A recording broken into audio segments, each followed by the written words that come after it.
Audie, thanks for joining us. Where are you calling from? Hey, Dan, thanks for having me. I'm actually calling you from Singapore. Oh. When did this become real? Not finalized, but when did it become real for you?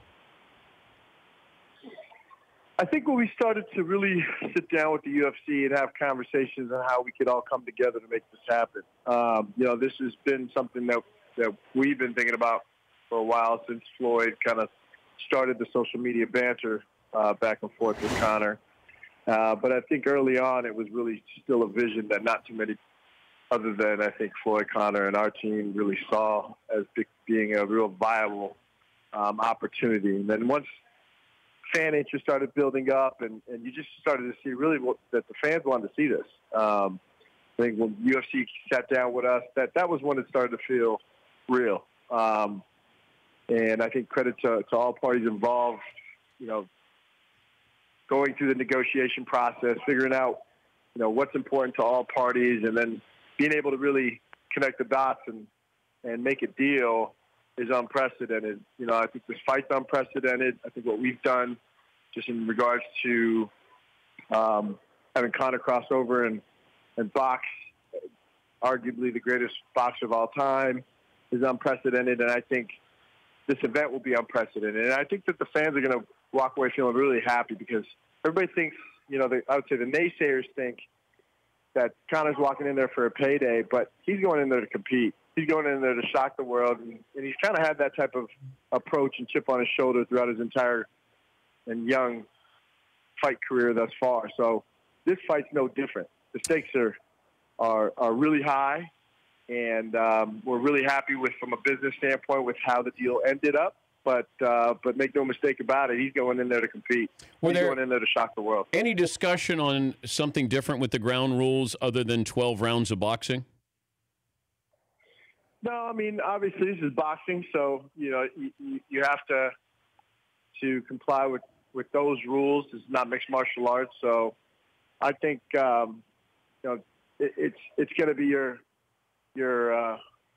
traditional boxing match. It's not going to be any type of hybrid or some mixed martial arts rules that are added to it. Not at all. This will be a full-on boxing competition. Here was my idea on this, Audie, and that is if you had 5 rounds boxing and then after that it was 5 rounds MMA, that put Floyd on the clock that he had to knock out Conor, because if it got past that, then it got really interesting. If we're making a spectacle out of this, right? That to me, that if it's going to be a spectacle, then that makes it. I mean, that takes it to a different level there. So none of that ever came up. Well, there's always banter at the beginning, right? Who could win in what type of fight?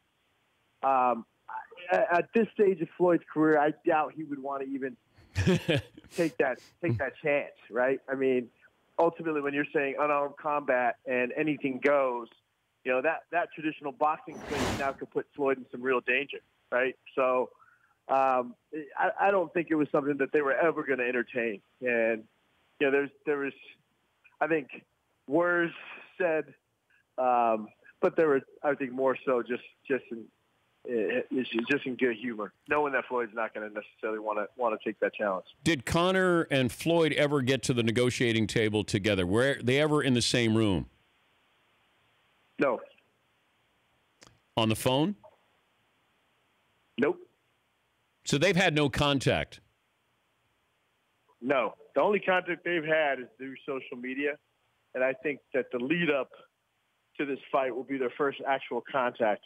So it's going to be really interesting. It's going to be really entertaining.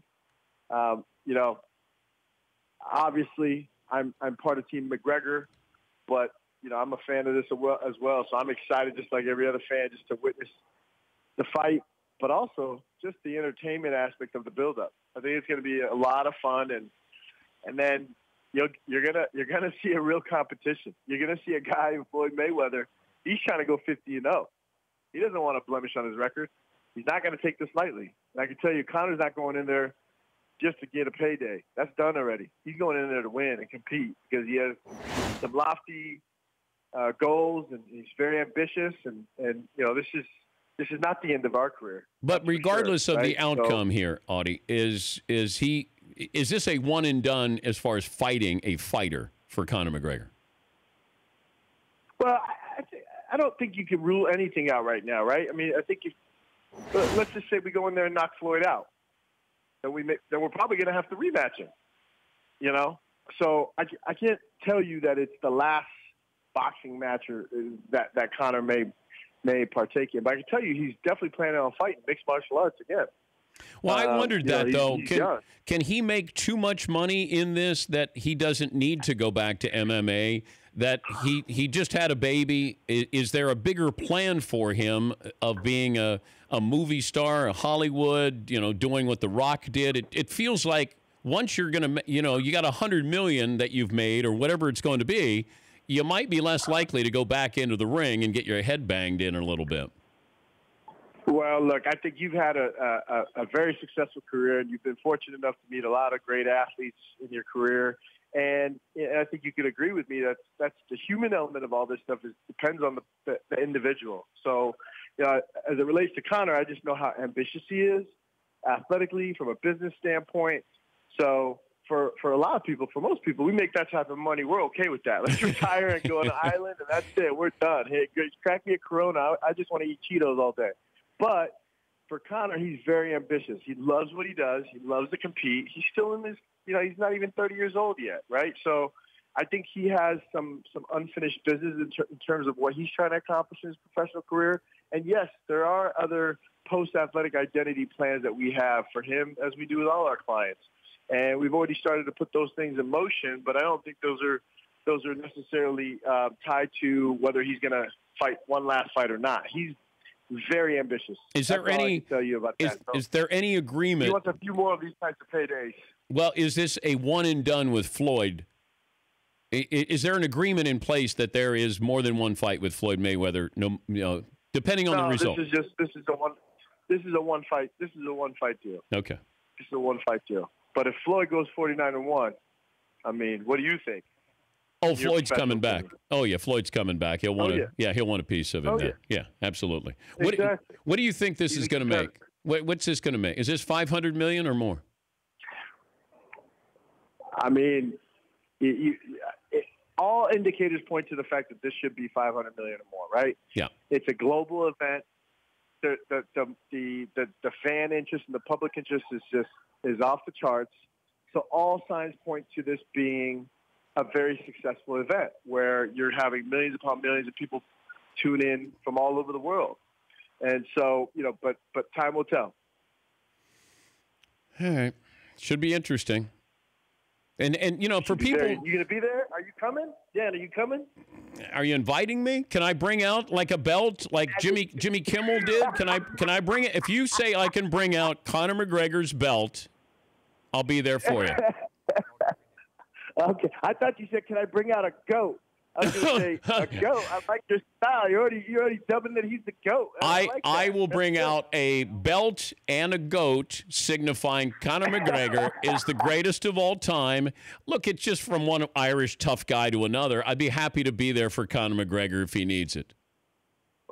Come toast the whiskey with us that night. You're more than welcome. You're definitely invited. No. Am I bringing the belt into the ring is what I want to know. Is this an official offer here? Well, I'm going to have my people call your people. How about that? Does that work? Man, I didn't think you guys were afraid of anybody. You're a big imposing figure, man. I know that. I know that. If I walk in, Mayweather may go, damn, that guy is a lot taller than I thought he was going to be. And then they'll say, no, that's Dan Patrick, not Conor McGregor. Safe travels. We'll check in with you, and you let me know. You want me to be in the ring? I'll be in the ring. And if I have to take a piece of somebody, I'll do that too. I love it. All right, I appreciate it. Thank you, buddy. For having me on. All right. Audie Attar. He's Conor McGregor's agent. Wasn't an official invite there. It felt faux. Well, I felt like the Burger King guy going in the ring got a little bit more run than I just did. The freaking Burger King guy got into the ring with Mayweather Pacquiao. The Dan Patrick Show, weekday mornings on Audience.